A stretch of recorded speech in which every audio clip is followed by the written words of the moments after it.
Friends, welcome to Jack's kitchen. பொரியரிசி மாவு உருண்டை எப்படி செய்யுதுன்னு பார்ப்போம்.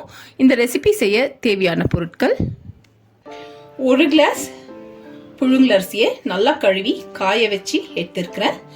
1 கப் தேங்காய் துருவல், ஒரு 3 ஏலக்காய். இதே கிளாஸில் 1/2 கிளாஸ் அளவுக்கு வெல்லத்தை எடுத்து பொடி பண்ணி வச்சிருக்கிறேன். ஸ்டவ் ஆன் பண்ணிக்கலாம். இந்த பேன் சூடாகணும். இப்போ இந்த அரிசியை இதுல கொட்டி கொஞ்சம் கொஞ்சமா வறுத்து எடுத்துக்கலாம். நான் ஒரு 1/2 கிளாஸா வறுத்துக்கிறேன்.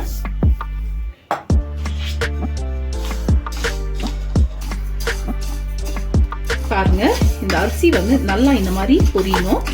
லேசா இந்த மாதிரி கோல்டன் ப்ரௌனா இருக்கணும். ஆனா கருக விடக்கூடாது. அப்பதான் மனம் நல்லா இருக்கும்.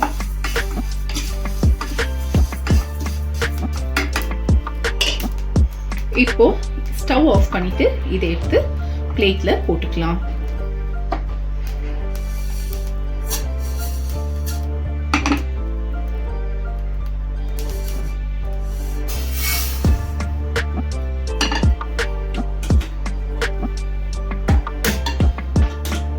மறுபடியும் மீதி உள்ள அரிசியும் போட்டு வறுத்து எடுத்துக்கலாம்.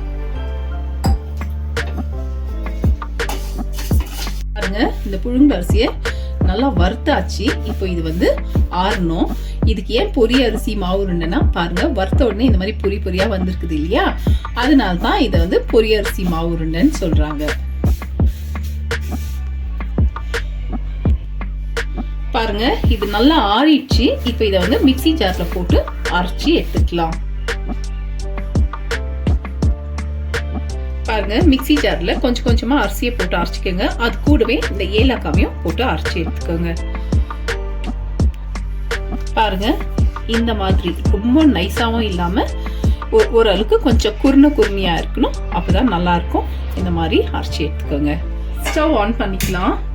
ஆன் பண்ணிட்டு இந்த புடியா பண்ணி வச்சிருக்கிற வெல்லத்தை இதுல போட்டுக்கலாம்.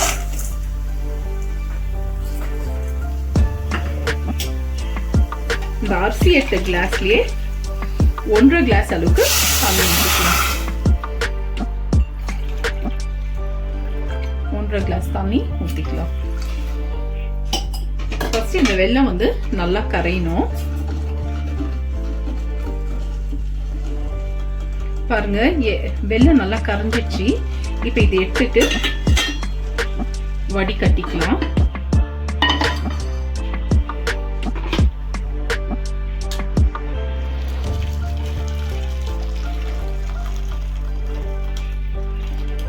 இந்த மாதிரி வடிகட்டி எடுத்துக்கலாம்.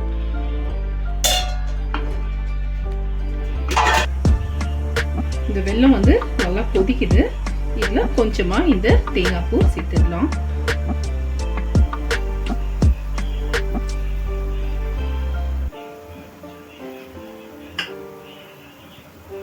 இப்போ இந்த அரைச்சி வச்சிருக்கிற புழுங்கல் அரிசியை இதுல கலரலாம் போட்டு.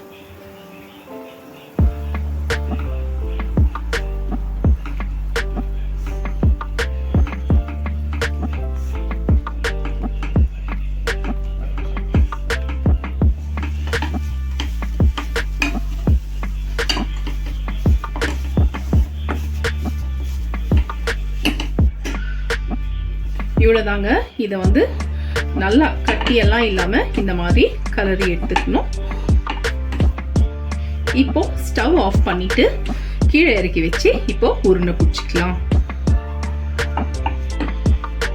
இந்த மாதிரி ஒரு பிளேட்ல இந்த தேங்காய் பூ போட்டுடுங்க.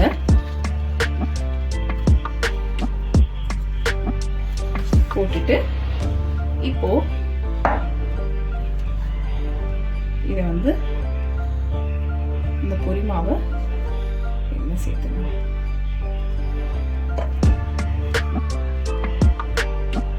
இப்போ கொஞ்சம் கொஞ்சமா இப்படி உருண்டை பிடிச்சிக்கோங்க.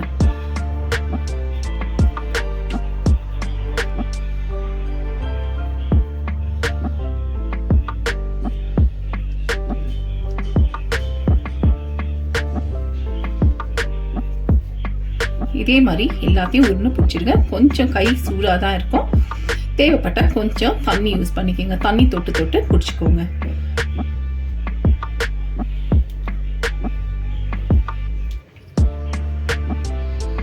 டேஸ்டியான ஹெல்த்தியான எண்ணெயே யூஸ் பண்ணாத பொரி அரிசி மாவு உருண்டை ரெடி. இதை ஸ்நாக்ஸாகவும் யூஸ் பண்ணலாம், இல்லை பிரேக்ஃபாஸ்டாகவும் சாப்பிடலாம். இதை நீங்களும் ட்ரை பண்ணுங்க, கமெண்ட் பண்ணுங்க, லைக் பண்ணுங்க, ஷேர் பண்ணுங்க. மறக்காம என்னோட சேனலுக்கு சப்ஸ்கிரைப் பண்ணுங்க. சுவையா சாப்பிடுங்க, ஆரோக்கியமா இருங்க.